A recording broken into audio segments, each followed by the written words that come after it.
Retired employees यानी कि सेवानिवृत्त कर्मचारियों के लिए पेंशन फाइनेंशियल सिक्योरिटी यानी कि वित्तीय सुरक्षा प्रदान करता है उनके आगे के जीवन यापन के लिए, क्योंकि पीएफ फंड का पैसा या फिर ग्रेच्युटी का पैसा या तो मकान बनाने में खर्च हो जाता है या फिर बच्चों की पढ़ाई में, हायर शिक्षा में या फिर उनकी शादी में। मैं हूं हरीश और आप देख रहे हैं मेरा नजरिया। और आज हम चर्चा करेंगे केंद्र सरकार द्वारा लाई गई नई pension scheme, unified pension scheme के ऊपर। ये क्या है, इसके क्या प्रावधान है, इसमें क्या मिलने वाला है, किस तरह की है। तो आप अंत तक बने रहें और देखें कि ये यूनिफाइड पेंशन स्कीम क्या है।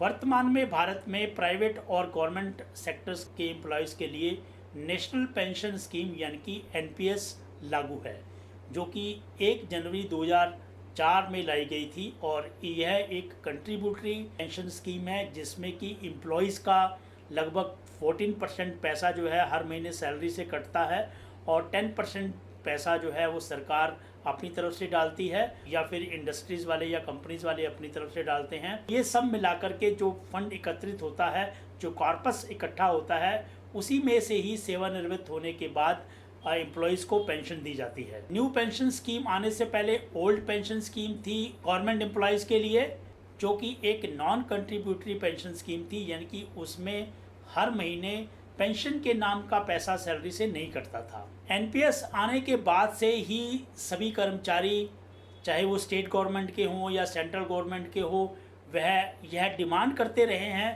कि ओल्ड पेंशन स्कीम को वापस लाया जाए, क्योंकि न्यू पेंशन स्कीम में उनको फ़ायदा नज़र नहीं आ रहा था।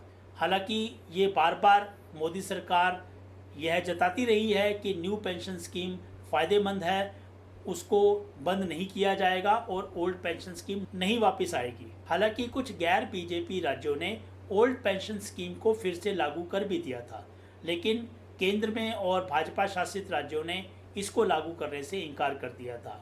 पेंशन चुनावों में भी एक अच्छा खासा मुद्दा रहा है। 2024 के लोकसभा चुनावों में भाजपा को कम मिली सीटों का एक कारण ओल्ड पेंशन स्कीम का ना लागू होना भी बताया जाता है। रिटायर्ड कर्मचारी और एम्प्लॉयड यूनियन ने पेंशन के नाम पर आंदोलन भी किए हैं और जंतर मंतर पर प्रदर्शन भी किए गए। इन प्रदर्शनों को देखते हुए और लोकसभा में भाजपा को कम मिली सीटों के मद्देनज़र भाजपा सरकार काफ़ी दबाव में थी। अब चूँकि भाजपा सरकार ओपीएस से मना कर चुकी थी, तो वह ओपीएस को दोबारा तो नहीं ला सकती थी। तो केंद्र सरकार ना एनपीएस और ना ही ओपीएस अब एक नई पेंशन स्कीम लेकर के आई है, जिसका उन्होंने नाम दिया है यूनिफाइड पेंशन स्कीम यानी कि यूपीएस। यह स्कीम 1 अप्रैल 2025 से लागू होगी। तो आइए देखते हैं कि एकीकृत पेंशन स्कीम यानी कि यूनिफाइड पेंशन स्कीम की मुख्य विशेषताएं क्या हैं। सबसे पहले तो यही जान लेना चाहिए कि यूनिफाइड पेंशन स्कीम कुछ नहीं, एक ओल्ड पेंशन स्कीम का ही बदला हुआ नाम है। यानी कि जिस प्रकार से ओल्ड पेंशन स्कीम मिलती थी, उसी प्रकार से यूनिफाइड पेंशन स्कीम के ही प्रावधान हैं। हालांकि हल्के फुल्के कुछ चेंजेस हैं।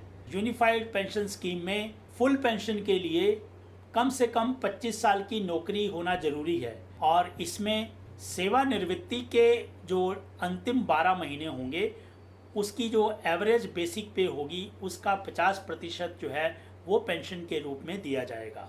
अब इसको इस प्रकार समझें कि मान लो आपकी नौकरी 25 साल हो चुकी है और आपकी बेसिक सैलरी 50,000 है, तो आपकी पेंशन 25,000 रुपये बेसिक बनेगी।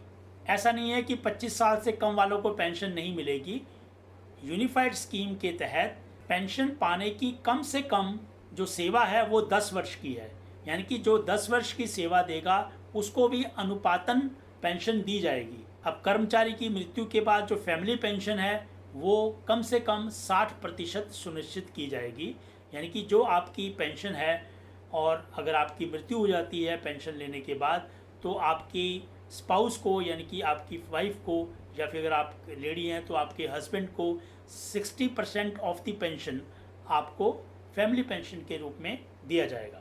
10 वर्ष की न्यूनतम सेवा के बाद वैसे तो आपको अनुपातन पेंशन दी जाएगी, लेकिन कम से कम 10,000 पेंशन जरूर मिलेगी। मान लो आपने 10 साल की सेवा की है और अनुपातन पेंशन आपकी 8,000 बनती है, तो 8,000 ना दे करके आपको कम से कम 10,000 पेंशन जरूर दी जाएगी। बेसिक पेंशन के अलावा आपको महंगाई सूचकांक के हिसाब से डियरनेस अलाउंस होता है, महंगाई भत्ता होता है, वो भी दिया जाएगा। और यह अखिल भारतीय उपभोक्ता मूल्य सूचकांक के आधार पर सर्विंग एम्प्लॉयज़ होते हैं, जैसा उनको मिलता है वैसा ही महंगाई भत्ता पेंशनर्स को भी मिलेगा, उनके बेसिक पेंशन में वो जुड़ जाएगा। ग्रेच्युटी के अलावा एक मुश्त भुगतान भी किया जाएगा, जो कि आपके प्रत्येक कंप्लीटेड ईयर्स ऑफ सर्विस यानी कि प्रत्येक पूर्ण 6 माह की सेवा के लिए सेवानिवृत्ति के समय कुल वेतन यानी कि बेसिक प्लस डीए का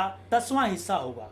अब मान लीजिए कि 25 साल की सेवा सर्विस के बाद आपका मूल वेतन 50,000 रुपये है और उस वक़्त डीए आपका 30,000 रुपये है, तो यानी कि कुल अमाउंट बन जाता है 80,000 रुपये। तो ये जो पेंशन के रूप में एक मुश्त आपको अदायगी की जाएगी वह 80,000 का 10वां हिस्सा यानी कि 8,000 रुपये, और इसको जोड़ेंगे छमाही यानी कि 25 साल की आपने सेवा करी है तो आपकी 50 छमाही हो गई, तो 8,000 गुणा 50 यानी कि कुल 4 लाख रुपए आपको एक मुश्त अदायगी भी की जाएगी। अब ये जो एक मुश्त अदायगी आपको की जाएगी यह आपकी पेंशन से नहीं काटी जाएगी, यह पेंशन के अलावा है और ग्रेच्युटी के भी अलावा है। आपके पास यह विकल्प होगा कि आप एनपीएस को चुनें या यूपीएस को चुनें। जो अब तक रिटायर्ड हो चुके हैं यानी कि 2004 के बाद न्यू पेंशन स्कीम आने के बाद जो रिटायर हो चुके हैं उनको भी वापस यूपीएस में आने का प्रावधान होगा। अगर वो यूपीएस में आते हैं तो अगर उनका एरियर बनता है तो उनको एरियर भी दिया जाएगा। मेरे नज़रिए के अनुसार यह एक बहुत ही अच्छी पेंशन योजना है जिसका सभी कर्मचारियों को स्वागत करना चाहिए और सभी राज्य सरकारों को भी इसे लागू कर देना चाहिए। अब जैसा कि मैंने पहले कहा कि ओल्ड पेंशन स्कीम और यूनिफाइड पेंशन स्कीम में कुछ खास अंतर नहीं है, ये लगभग वैसी ही है। अब चूँकि केंद्र सरकार अपने बंद की हुई स्कीम को दोबारा नहीं लाना चाहती थी, इसलिए उसने ओल्ड पेंशन स्कीम के नाम से ना ला करके इसको यूनिफाइड पेंशन स्कीम यूपीएस के नाम से इसको लाना उचित समझा होगा। अब इस वक्त केंद्र सरकार ने यह स्कीम ला करके जहां विपक्ष के मुद्दे को ख़त्म किया है और वहां आने वाले कुछ राज्यों में विधानसभा चुनावों में कर्मचारियों को खुश करने की भी कोशिश की है। यदि आपके पास यूनिफाइड पेंशन स्कीम यानी कि एकीकृत पेंशन योजना से संबंधित कोई समस्या या कोई प्रश्न है तो कृपया इसे कमेंट बॉक्स में ज़रूर लिखें। धन्यवाद। जय हिंद।